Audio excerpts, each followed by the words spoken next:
Welcome into another video in my series where we're going through every weapon inside of Modern Warfare 3 to test them and see just how viable these weapons are for you to use inside of your Modern Warfare 3 Zombies games.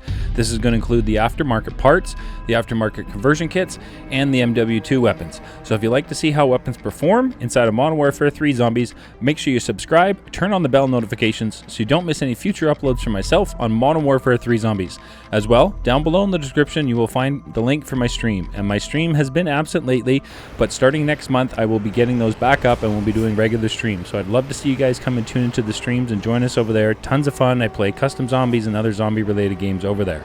Now, yesterday was Wednesday, which is my favorite day of the week, and they update our weekly challenges. So we have week 8 challenges, which unlocks the Squad Games BP50 blueprint, which you can see on screen, and I think it looks pretty good. As well, it unlocks the week 8 camo, which is an animated camo, and this is what it looks like, and I'm pretty impressed. I think it's pretty awesome looking. I have a soft spot for animated camos, so I really do enjoy that. Now, today's video is something I truly enjoy doing, and it's just a passion of mine to do, and thank you all of you for the comment suggestions. So today we're going to be looking at a weapon that was suggested in the comments, and then over the next few days the weapon actually got given a loadout. So today we're going to be taking a look at the MCW, taking it through all 3 tiers, doing bounty contracts all the way through to see just how viable this weapon is for you inside of your Modern Warfare 3 Zombies games. So hopefully by the end of today's video you have a really good feel for how the MCW with the aftermarket conversion kit performs inside of your Modern Warfare 3 Zombies. So without further ado, let's get to the MCW review video today.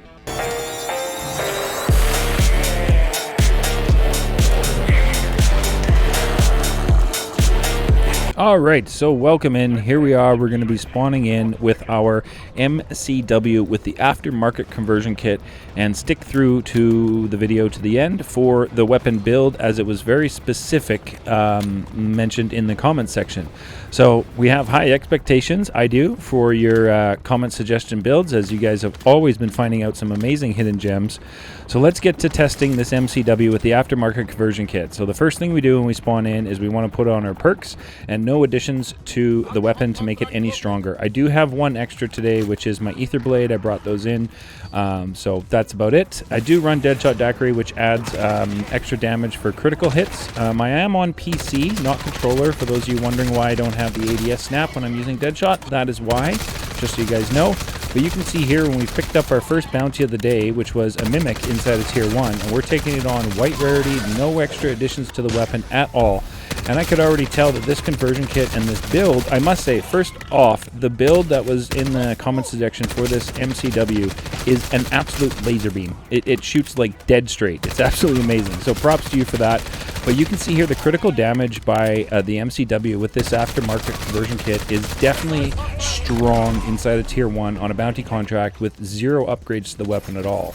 So I was really interested to see how this was going to perform. So instead of visiting Pack-a-Punch first, on this run I switched things up today and we put on Legendary Tool and Napalm Burst before visiting Pack 1. So now we're going to go and grab another bounty inside of Tier 1, being Legendary with Napalm Burst, but no Pack-a-Punch at all. And I wanted to see just how much stronger the MCW is just by adding Legendary, and holy, you could see the critical damage there was amazing. I was also super excited to grab the double points so I could get double points for completing the contract, which is absolutely amazing. I love it when that happens. So there you can see we were able to finish off the bounty contract there with the MCW, definitely with not much struggle at all. Like, it was really strong. Tier 1 Legendary with Napalm Burst and no Pack-a-Punch. For sure. I definitely feel like if you guys are running in Tier 1 with this, you can do it with probably Epic or Rare inside of Tier 1 without Pack-a-Punching. You might have a bit of a struggle, a bit of an ammo sponge on the bounty contracts, but other than that, you should be fine. So it's time to visit the Pack-a-Punch machine. Make sure we melee it to keep that brand new camo on there for the Week 8 challenges, which we have. And then it was time to pick up another bounty contract inside of Tier 1 and take it on and see if it's just going to instant delete Pack-a-Punch Legendary with Napalm Burst inside of Tier 1. Because if it does, then this is something that I'm very confident is going to be something viable for you guys to use inside of your Modern Warfare 3 Zombies games. And as expected, that Mimic bounty contract inside of Tier 1, Legendary Pack 1 with Napalm Burst didn't stand much of a chance, got absolutely eviscerated, which was awesome. So the next thing to do is to push on straight into Tier 2 without Pack-a-Punching and grab a bounty contract and see how does the MCW with the aftermarket conversion kit perform inside of Tier 2, Pack 1 Legendary with Napalm Burst. And we got my least favorite bounty contract of them all, the Disciple. I mean, look at its movement. Where is it going? Anyway, they're so frustrating for me. Not even challenging, just annoying. Anyway, you can see the critical damage here when I was able to get down to just the Disciple and got rid of the Riff Raff. Again, we are Pack 1, Legendary, and Napalm Burst inside of Tier 1, taking on a bounty contract. And you can see the damage, the health bar on the Disciple just absolutely drop when I'm hitting those critical shots, which is truly awesome to see inside of Tier 1 for sure. I mean, you can see we've just about finished him off right here. He gets in a little bit of healing. We crack his shield there or whatever, and then finish him off with the critical shots right there. Truly, truly viable inside of Tier 2, Pack 1, Legendary with Napalm Burst. I feel like if you guys are Pack 1, Epic inside of Tier 2 with this MCW and the Aftermarket Conversion Kit, that you guys will be just fine running Tier 2 with this single pack for sure. So the next thing to do is take the MCW and go and visit the Pack-a-Punch machine inside of Tier 2. Get the MCW to Pack-a-Punch Level 2 and then find ourselves another bounty contract inside of Tier 2. And this time I'm very interested to see just how well does this perform. We are, you know, Pack 2, we're Legendary, we're Napalm Burst inside of Tier 2, taking on a bounty contract. This should be fairly instant for sure. It was a Disciple, so it's not going to be as instant as I wanted it to be, but you can already see just the damage, the chunks of health that are coming off that Disciple when I hit the critical shots at Pack 2 Legendary with Napalm Burst inside of Tier 2 is awesome. I would definitely say this is something that you guys can run inside of Tier 2. If you're running Epic or Blue and you're double packed inside of Tier 2, this will definitely do the work for you guys for sure.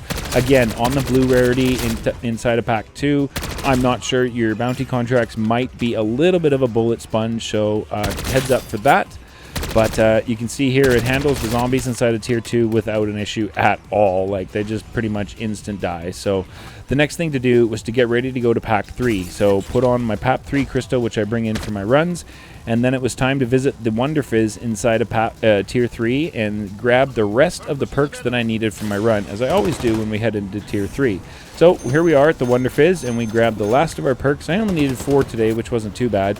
And then as I head into Tier 3, I always check to see if this ritual is active, and I got very lucky today, as nobody had done the 3rd ritual inside of Tier 3.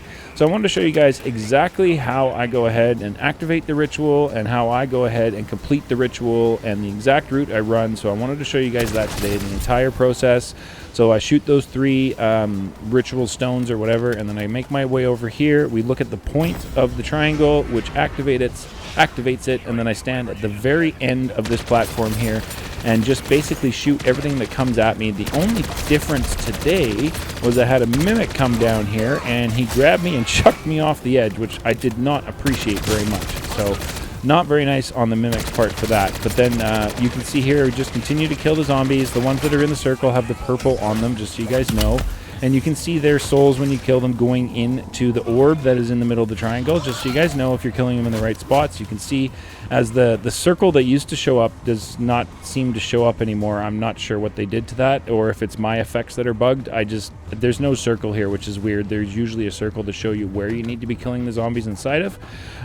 So as the Mimic pushed me off, we just did a quick loop, make it all the way back around. You can see how well this MCW handles an HVT, a standard HVT inside of Tier 3. Definitely not much problem at all. And we finished off the rift right there, picked up our PAP 3 legendary tool and our 2000 essence from that. So the next thing to do is to go off and grab ourselves a bounty contract inside of Tier 3 and see how well this legendary triple packed with Napalm Burst MCW with the Aftermarket Conversion Kit performs against a bounty contract inside of Tier 3. Now, I really was hoping to get a Mega Abomination bounty contract to show you guys, but I got a Mangler, and of course, on my way to get the Mangler, he auto-completed, which is not something I'm a big fan of. But I'm not going to complain about getting a PAP 2 crystal and a sentry turret for free out of a bounty contract that I didn't even shoot. So that's definitely a plus. So it's time to grab ourselves another bounty contract, and hopefully this one is here for us to actually use.